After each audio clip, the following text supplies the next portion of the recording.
Christa with artisticvegan.com. Welcome to my kitchen and another Artistic Vegan show. Today I am so happy to bring you something that, I just can't wait to tell you.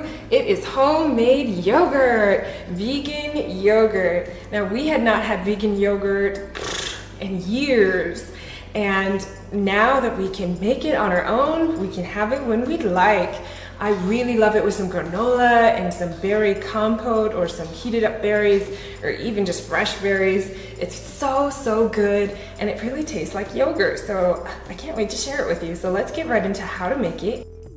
You'll want 1 cup of almonds, 3 cups of filtered water, 2 tablespoons of arrowroot starch or of choice, 1 teaspoon of guar or xanthan gum, 1 to 2 lime or lemon, 1 teaspoon of agar powder, and about a ½ cup of water to dissolve it in, 2 capsules of probiotic capsules, as well as any desired flavoring. You can add sweetener or vanilla or berries, whatever you would like there.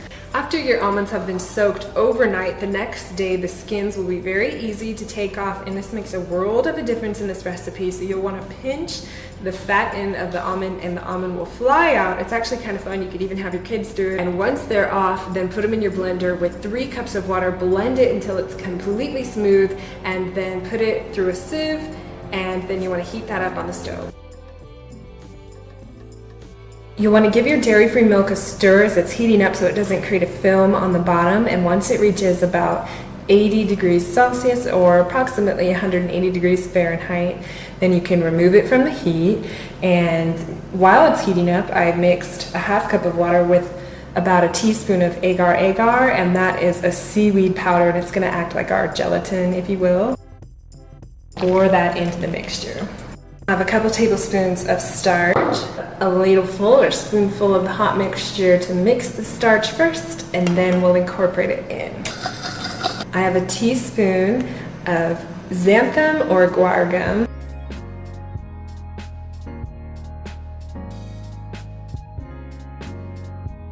let it cool down to 110 degrees Fahrenheit, and then we'll add the rest of the ingredients.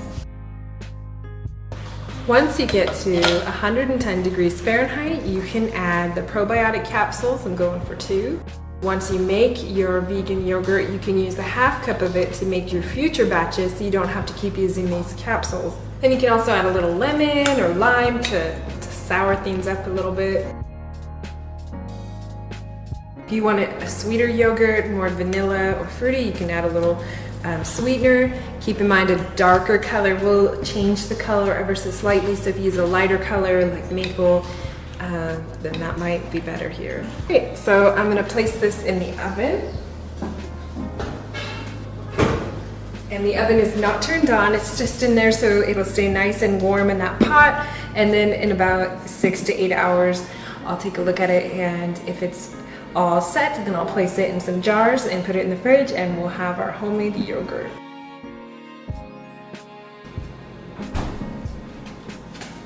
So here I have 2 that I made the night before. Oh, and look, you can see just the really lovely consistency. And look at that homemade, thick, lovely yogurt. Oh yeah. You can add your favorite granola of choice. Maybe you want some banana. And then I have some berries and dates that I heated up with just a little splash of water. That's it. And you can pour that in there and yum, yum, yum. There you go, a delicious bowl with your homemade yogurt, some granola, a little fruit. Yum. And then just have a little taste. Get some berry in there. Okay, big taste.